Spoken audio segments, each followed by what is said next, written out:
Welcome to the channel physics classes with Devina Tiwari. आज की video में हम जानेंगे वेव फ्रंट क्या है, इनका शेप कैसा होता है, कितने तरीके के होते हैं, रे क्या होती है और वेव फ्रंट पर ही बेस्ड बोर्ड और कॉम्पिटिटिव एग्जाम में पूछे गए क्वेश्चन को भी सॉल्व कराऊंगी। तो वीडियो शुरू से आखिरी तक जरूर देखिएगा और हाँ, जो लोग नए हैं चैनल को सब्सक्राइब कर लें। सबसे पहले तो ये जान लेते हैं कि वेव फ्रंट्स क्या होते हैं। किसी भी लाइट सोर्स को मीडियम में रखने पर उस लाइट सोर्स से कांस्टेंट फ्रीक्वेंसी वाली वेव्स सभी डायरेक्शन में प्रोपेगेट होने लगती हैं। मीडियम पार्टिकल भी उसी कांस्टेंट फ्रीक्वेंसी से ऑसिलेट होने लगते हैं।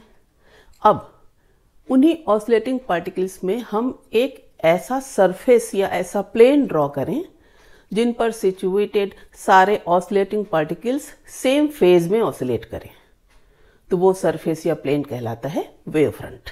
अब अगर मीडियम आइसोट्रोपिक होमोजीनियस हो तो wave front of the wave के परपेंडिकुलर डायरेक्शन में वेव प्रोपोगेट होती हैं। मतलब अगर हम वेव फ्रंट से परपेंडिकुलर लाइन ड्रॉ करें तो वही लाइन कहलाती है रे। तो वेव फ्रंट क्या है? एक ऐसा प्लेन जिस पर सारे ऑसिलेटिंग पार्टिकल्स सेम फेज में होते हैं। दूसरी बात, रे क्या है? वेव फ्रंट से परपेंडिकुलर डायरेक्शन वो किसकी है? रे की। Ray is a direction perpendicular to the wave front at each point of it. अब हम जान लेते हैं कि वेव फ्रंट का शेप कैसा होता है। ये इस बात पर डिपेंड करता है कि सोर्स से आने वाली लाइट का शेप कैसा है। जैसे अगर सोर्स बहुत दूर है, दूर से आने वाली रेज कैसी होती हैं? आपस में पैरेलल। अगर पैरेलल सेट ऑफ रेज हैं तो वेव फ्रंट होता है प्लेन। जैसे मैंने फिगर 1 में यहाँ दिखाया है, सारी रेड कलर से जो रेज हैं ये आपस में पैरेलल हैं, यानी बहुत दूर से आ रही हैं।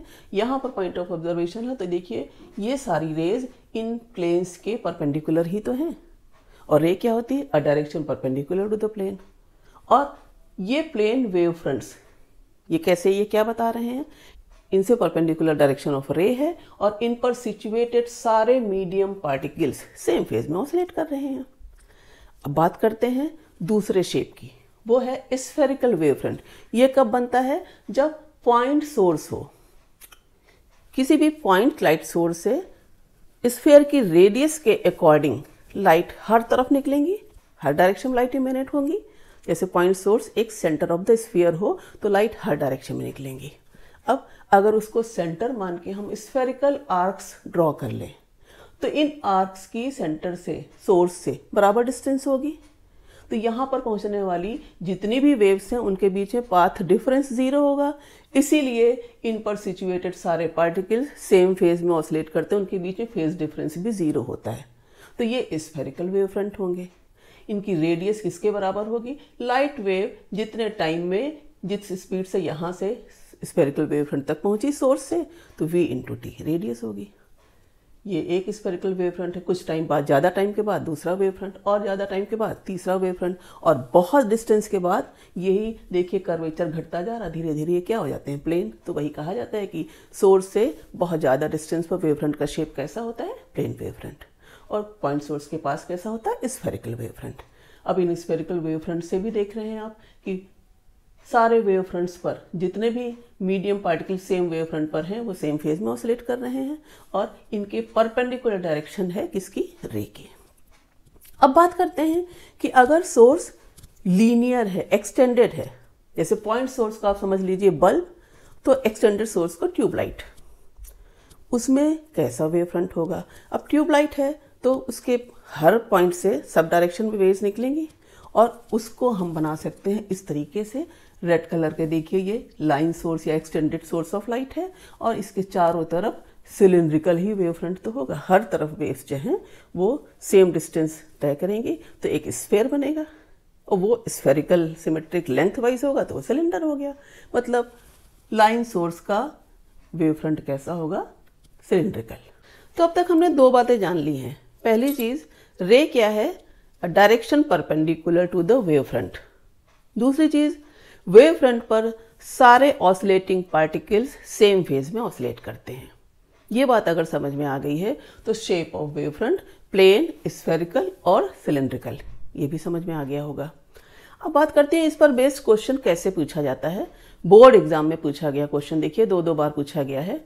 ये क्वेश्चन कह रहा है ड्रॉ द रे diagram to show the behavior of plane wavefront as they pass through number 1 a thin prism, number 2 a thin convex lens, number 3 concave mirror।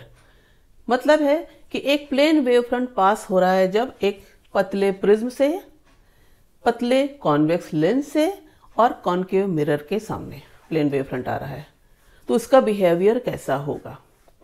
अब देखो प्लेन वेवफ्रंट बनाना है तो ये देखिए एक प्लेन बनाया और रे क्या होती है, वेवफ्रंट के परपेंडिकुलर। थिन प्रिज्म किसे कहते हैं, जिसका प्रिज्म एंगल बहुत कम हो, तो ये वाला एंगल कहलाता है प्रिज्म एंगल, ये बहुत कम है। अब जब इसके ऊपर ये प्लेन वेवफ्रंट आ रहा है तो जो ऊपर वाली ये वाला लाइट रे है, ये लाइट रे ग्लास में कम डिस्टेंस ट्रेवल करेगी एज कंपेयर टू नीचे वाली रे। ग्लास में स्पीड ऑफ लाइट कम होती है, तो जो नीचे वाली रे है वो डिलेड निकलेगी क्योंकि स्लोवर चलेगी एज कंपेयर टू ऊपर वाली रे के। इसका मतलब क्या हो जाएगा, प्लेन वेवफ्रंट जब प्रिज्म से रिफ्रैक्ट होकर बाहर निकलेगा तो इमर्जिंग वेवफ्रंट थोड़ा टिल्टेड होगा, क्योंकि नीचे वाली रे ग्लास में ज़्यादा दूरी तक ट्रेवल करेगी, इसकी स्पीड कम होगी, इसलिए ये यहाँ से देखिए प्लेन वेवफ्रंट कैसा हो गया, टिल्टेड। इसी तरीके से जब प्लेन वेवफ्रंट आ रहा है एक थिन कॉन्वेक्स लेंस पर, कॉन्वेक्स लेंस क्या होता है, बीच में मोटा होता है, तो इसमें भी जो बीच से रे जाएगी वो क्या होगी, ज़्यादा पोर्शन उसका ज़्यादा देर तक वो ग्लास में ट्रेवल करेगी, तो उसकी स्पीड कम होती है ना ग्लास में लाइट की, इसलिए क्या होगा, प्लेन वेवफ्रंट में बीच में डिप्रेशन सा आ जाएगा, यानी वो प्लेन वेवफ्रंट लेंस से निकलने के बाद कैसा हो जाएगा, स्फेरिकल। देखो अगर ऐसा प्लेन है और बीच में डिप्रेशन कर दो तो ये ऐसा हो गया ना, ये स्फेरिकल शेप हो गया, और इसकी रेडियस क्या होगी, फोकस से लेंस के बीच की डिस्टेंस, यानी इस स्फेरिकल वेवफ्रंट की रेडियस ऑफ कर्वेचर होगी फोकल लेंथ के बराबर। ठीक इसी तरीके से मिरर पर जब प्लेन वेवफ्रंट आ रहा है, प्लेन वेवफ्रंट यहाँ आ रहा है तो rays perpendicular to the wavefront दिखाई गई हैं और मिरर से रिफ्लेक्ट होंगी। रिफ्लेक्ट होने के बाद क्या होता है, जब भी पैरेलल रेज आती है मिरर पर रिफ्लेक्ट होकर कहाँ पर आती है, वो फोकस पर। तो जो रिफ्लेक्टेड वेवफ्रंट होगा वो भी किस पर मिलेगा, आके फोकस पर। मतलब प्रिज्म में आने वाला प्लेन वेवफ्रंट तो टिल्टेड होके प्लेन का प्लेन ही रहेगा, इमर्जिंग वाला भी। कॉन्वेक्स लेंस पर इंसिडेंट प्लेन वेवफ्रंट है, आफ्टर लेंस कितना हो जाता है, ये स्फेरिकल वेवफ्रंट हो जाता है, इसकी रेडियस ऑफ कर्वेचर लेंस की फोकल लेंथ के बराबर हो जाती है। कॉनकेव मिरर पर आफ्टर रिफ्लेक्शन स्फेरिकल वेवफ्रंट हो जाता है, वो कन्वर्जिंग स्फेरिकल वेवफ्रंट है। अब एक जेईई मेन 2015 में पूछा गया क्वेश्चन भी देखिए। क्वेश्चन कह रहा है, on A hot summer night the refractive index of air is smallest near the ground and it increases with height. When the light beam travels horizontally, the Huygens principle leads us to conclude that as it travels, the light beam, 4 option दिए गए हैं, becomes narrower, goes horizontally without any deflection, bends downwards, bends upwards। कौन सा option correct होगा। मतलब question में कहा जा रहा है कि एयर का रिफ्रैक्टिव इंडेक्स नीचे से ऊपर की तरफ बढ़ता जाता है समर नाइट में, नीचे कम होता है और ऊपर ज़्यादा होता है। अगर पैरेलल रेज ट्रेवल कर रही हैं, यहाँ पर फिगर में दिखा रही हूँ मैं, तो आपको 4 ऑप्शन दिए गए हैं कि वो रिफ्रैक्शन के बाद क्या होगा, जैसे जैसे नीचे से ऊपर आएंगी तो बिकम्स नैरोवर, नैरो हो जाएंगी, या उनका डिफ्लेक्शन नहीं होगा, या मुड़ जाएंगी नीचे की तरफ या मुड़ जाएंगी ऊपर की तरफ। कैसे पता लगाएंगे, देखो 2 रेज पैरेलल आपने ली है, कौन सी रे की हाइट कम है, रे नंबर 1 की, और रे नंबर 2 की क्या है, हाइट ज़्यादा है। ऊपर कैसा रिफ्रैक्टिव इंडेक्स होता जा रहा है, बढ़ता जा रहा है। बढ़ने से क्या होगा, ऊपर वाली रे नंबर 2 स्लो हो जाएगी, उसकी स्पीड कम हो जाएगी, क्योंकि डेंसर मीडियम में लाइट की स्पीड कम हो जाती है।